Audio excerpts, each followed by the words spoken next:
Hi guys, ചെമ്പനീർ പൂവ് promo റിവ്യൂവിലേക്ക് എല്ലാവർക്കും സ്വാഗതം. അങ്ങനെ ഇന്നലെ ഇറങ്ങിയ പുതിയ അവതാരം റെസ്റ്റോറൻറ്റിൻ്റെ മകൾ പ്രിയയാണ്. പ്രിയയുടെ പുറപ്പാട് മിക്കവാറും വർഷയുടെയും ശ്രീകാന്തിൻ്റെയും സ്വൈര്യം കെടുത്തും. രാത്രി വർഷയും ശ്രീകാന്തും ഉറങ്ങുമ്പോൾ ശ്രീകാന്തിന് ഒരു കോൾ വരുന്നുണ്ട്. ശ്രീകാന്ത് ചാടി എഴുന്നേറ്റ് നോക്കുമ്പോൾ അത് പ്രിയയുടേതായിരുന്നു. പ്രിയ വിളിച്ചത് പുതിയൊരു റെസിപ്പിയുടെ ഐഡിയ പറഞ്ഞു കൊടുക്കാനാണ്. പാതിരാത്രിയാണ് പ്രിയയ്ക്ക് റെസിപ്പിയുടെ ഐഡിയ വന്നത്. അത് ചൂടോടെ പറയാനാണ് ശ്രീകാന്തിനെ വിളിച്ചത്. വർഷ ചാടി എഴുന്നേറ്റ് ആരടാ ഈ പാതിരാത്രി നിന്നെ വിളിച്ച് റെസിപ്പി പറഞ്ഞു തരുന്നത് എന്ന് ചോദിച്ച് പില്ലോ എടുത്ത് അടിക്കാൻ ഒരുങ്ങുന്നുണ്ട്. നീയൊന്നും മിണ്ടാതിരിക്കുക വർഷേ, ഇത് പ്രിയയാണ്. ഇവിടെ നിന്നാൽ വർഷ സമ്മതിക്കില്ല എന്നറിഞ്ഞ ശ്രീകാന്ത് ഹാളിൽ പോയി സൗകര്യമായി ഫോണിൽ സംസാരിക്കുന്നുണ്ട്.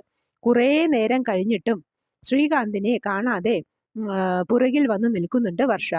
ഓക്കേടാ എന്ന് പറഞ്ഞ് തിരിഞ്ഞതും വർഷയുടെ മുഖത്താണ് നോക്കിയത്.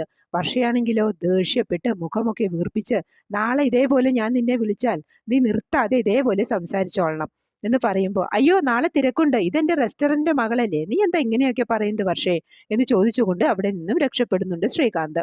ഇത് ഒളിഞ്ഞു നോക്കി നിൽക്കുന്നുണ്ട് നമ്മുടെ ശ്രുതി. പിന്നീട് സച്ചിയും രേവതിയുമാണ് കാണിക്കുന്നത്. ദേ രേവതി, നിന്റെ തലയിലെ മുറിവുണങ്ങാതെ നീ പൂ കെട്ടാനൊന്നും പോകണ്ടാട്ടോ എന്ന് പറയുമ്പോൾ, അയ്യോ ഓർഡർ തന്നവർക്ക് അത് ചെയ്തു കൊടുക്കണ്ടേ സച്ചിയേട്ടാ, എനിക്ക് കുഴപ്പമൊന്നുമില്ല എന്ന് പറയുമ്പോൾ, അങ്ങനെയാണെങ്കിൽ ഞാനും നിന്റെ കൂടെ വരാം എന്ന് പറയുന്നു. അങ്ങനെ സച്ചിയുടെ നിർബന്ധത്തിന് വഴങ്ങി നിവൃത്തിയില്ലാതെ സച്ചിയുടെ ബൈക്കിന് പുറകിൽ പറ്റിപ്പിടിച്ചിരിക്കുന്ന രേവതിയെയാണ് കാണിക്കുന്നത്. ഇതാണ് പ്രമോ വിശേഷങ്ങൾ. പ്രമോ ഇഷ്ടമായെങ്കിൽ ലൈക്ക് ചെയ്യാനും ഷെയർ ചെയ്യാനും സപ്പോർട്ട് ചെയ്യാനും സബ്സ്ക്രൈബ് ചെയ്യാനും മറക്കരുത്. മറ്റൊരു എപ്പിസോഡിന്റെ പ്രമോവുമായി വരുന്നതുവരെ കാത്തിരിക്കുക.